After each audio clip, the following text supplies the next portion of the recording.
back-to-back walks. Gets a foul ball and the count runs full. Come on, Fitzy. There we go. Good play. There we go. That's what we like to see. He's telling me on Saturday on the broadcast that he has been ribbed for some of those. You know, he has had some tough plays to make over there, but there has been one or two that's just slipped under the fingers. But that one, good and clinical that time. Yanako's full count pitch. Ground ball to second. This could be two again. Moriarty to Rickheim to Merritt. Not in time, as Merritt had to come off the bag. Wouldn't have been in time anyway, so it's a fielder's choice for Reese. Will replace Manolfi at first base with Herring coming up. Good speed from Manolfi to try to beat that out, but Moriarty and Rickheim combined for the first leg of a double play. But just to throw a little late, Rickheim really had to shuffle across, tag the bag with the right toe, and then fire a laser to Merritt that pulled him off. But yeah, Ripken Reese, again, that speed that, you know, you see him as he's played a bunch of games at catcher. You think, maybe he doesn't have enough speed, doesn't have a ton of speed, but he's a double-digit base stealer in college. So here's Herring, who hasn't seen much to hit tonight. 2 walks, gets the ball in the dirt. League leader in homers, and RBI. Being very careful with him is Cole Yanako. He's only thrown him 1 strike.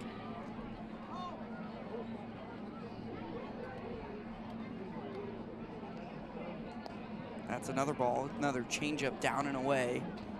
Segenberger liked the pitch, just couldn't get Herring to bite. You saw him think about it. He started the hands, but yeah, Herring has not swung at a strike or swung at a ball today.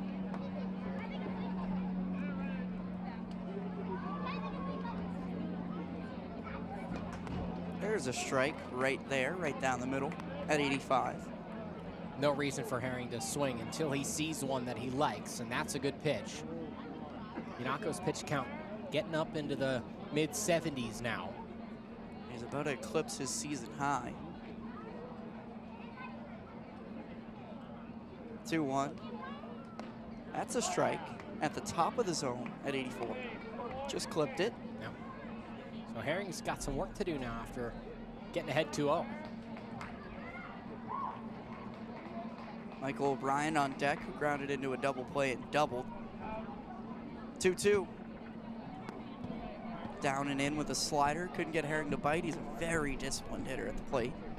I'd be interested to see, you know, Yanako is going to go low in the zone here to try and get that double play and get out of the inning. I'd be interested if they put the hit and run on and send Reese here. That would not be out of the question here. Just to get him started. Herring takes strike 3 call. Yanako froze him for his first K in the book, an absolutely dotted fastball. Yeah, it's right on the corner. That's out number 2 in the 5th inning. A big out for Yanako, trying to lead with 5 innings, 3 runs. Trying to hand it off to a very good Navigator bullpen. It's Michael O'Brien standing in between that. 1 for 2, a double and a double play. Check over at first, not nearly in time to get Reese.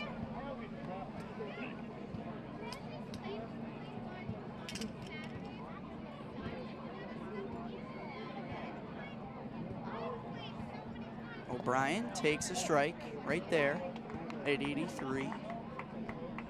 If O'Brien can get one down the right field line, he's almost a sure shot to get to third. Leads the league in triples with 4. Parks is shading him towards the gap in right center. That is driven to right, way back. Parks at the wall. That is gone. A second 2-out, 2-run homer for Michael O'Brien. And it's 5-1 Swamp Bats, his 4th of the summer. Another hanging changeup, and it did not stay in the yard. MoFly, how about it? He has started to really put it together at the plate this July. In the power department, had a home run earlier in the year against North Adams during the Swamp Bats win streak, but that one. And matchup in the first round. These two teams very familiar with each other as we are underway from Madison Square Garden, and so is the Big East tournament. Jalen Sellers will start with the ball for Providence, top of the key. Runse on that right block tries to go backdoor for Sellers, and the first 2 of the night for the top scorer in the Big East. Yeah, it's looking like Butler came out with a man-to-man, which for their defense, which is a bit interesting to me. If you have a guy with a hot hand like Sellers and Edwards, I think that you would want to fall back into a zone. Cut by Butler, no good on the layup. It was Kaiser Jr. on the attempt. Sellers a transition deep three, that one well short, and it will go the other way. Sellers already with a heat check right there, it seems, under a minute into the game. Plays with supreme confidence for Kim English and the Friars, 48% on the season, 43% from three, leading the team. Around the screen, now a dribble handoff. Ifiosa couldn't finish, rebound tapped out of bounds, will stay with the Bulldogs, or excuse me, that was Ajayi's first shot attempt. Ajayi, a guy you got to be looking at here. He was named first team All Big East just recently. He's the fourth Butler Bulldog to reach that first team. He'll try a three from the wing, no good. Offensive rebound for momentarily. It's knocked out of bounds. It'll stay here. Good work by Drayton Jones to keep the possession alive.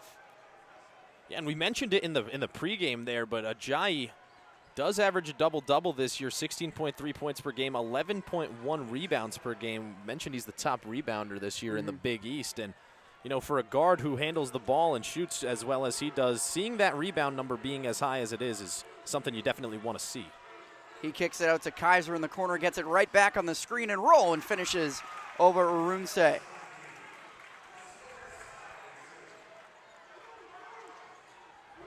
Sellers looking for his shot early, pulls up at the left elbow, no good. Rebound ripped down and taken by Kaiser Jr. He drops for Ajayi. Both of the top scorers aggressive early. Ball pops up in the air to Jones, and he finishes and one over Oswin. Yeah, and Arunse right there, it seemed as though he was just a little late to defending and contesting that shot right there. You could see him. He was trying to defend the initial attempt by Ajayi, had to rotate over to Jones, and just a little too much contact for the referee's liking. Jones, the South Carolina State transfer, completes the and one to give Butler an early 5-2 lead just a minute and a half in. Nobody has attempted a shot other than Jalen Sellers so far for Providence as he gets a high ball screen. Kicked outside. This is Mila. Mila looking to go one-on-one against Kaiser. Gets into the paint, floats it up, no good, off the back rim. Fight for the rebound, tipped up in the air and taken by Ajayi. You know, that take right there by Mila, I don't hate that take at all. I think that he just put his head down, went straight to the rim, tried to get a good shot off. It was contested well, though. Top of the key, dribble handoff for Bizjack, the runner in the lane, no good. Rebound taken by Mila. He looks to attack in transition right at the defense in the paint. Footwork, hook shot, no good. Efioso Oligua Alabar with the rebound. He tries to take it coast to coast, and he does. Good finish there. So a quick 7-2 start for Butler.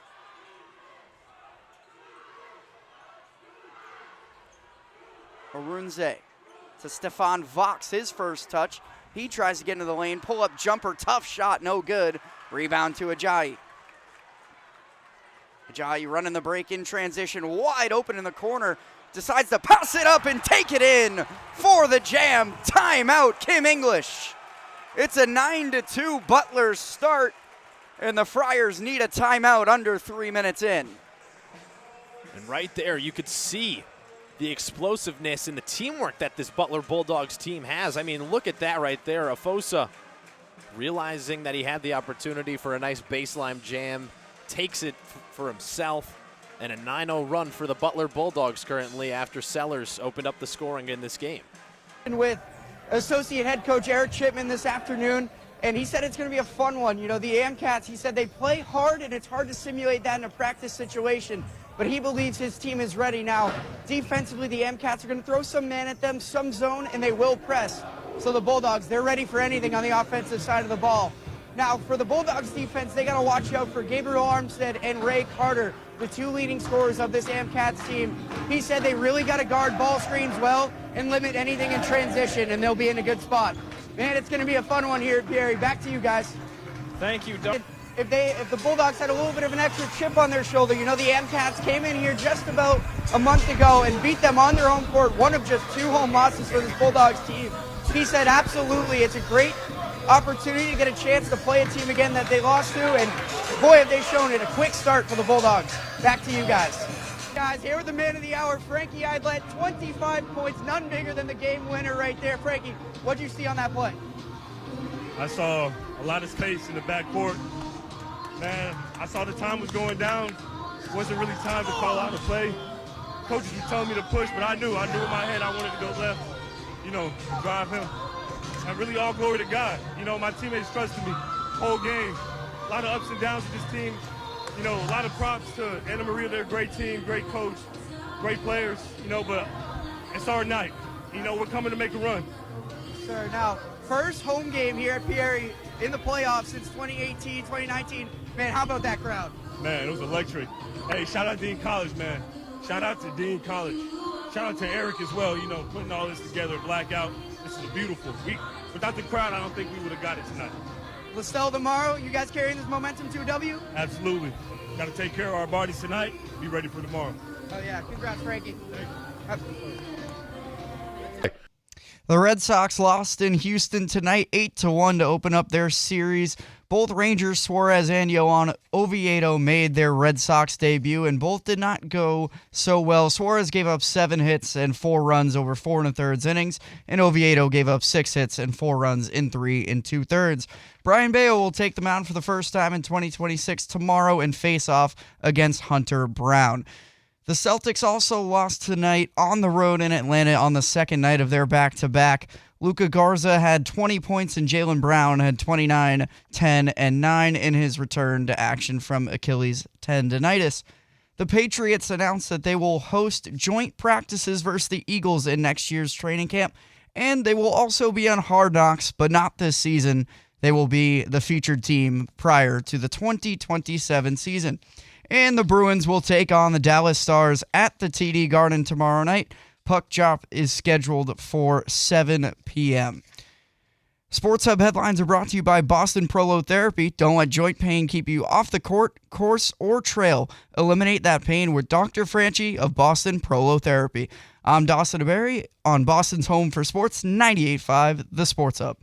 Official for Providence, but what has your relationship been like through the years with Kim English, and do you have a message to him as he goes through this journey? For sure. My relationship with Kim English was great. We did stuff off the court, like play ping pong and stuff like that. He was a great coach on the court. I am, a little sad on what I've been hearing because Kim is a great guy on and off the court. And, I just wish the best for him and his family. While I was there, he was great to me and my family, and, I just wish him the best of luck. All right, tomorrow night, 6:30 p.m. at the Garden, the Big East Tournament Final. The number 1 St. John's Red Storm taking on the number 2 UConn Huskies. Rick Pitino versus Dan Hurley. Zuby Ejiofor versus Terrace Reed Jr. There are so many storylines before we tip off at 6:30 tomorrow. Neither team has trailed in the entire tournament. Let's do it. Get your popcorn ready. St. John's, UConn, tomorrow night, 6:30.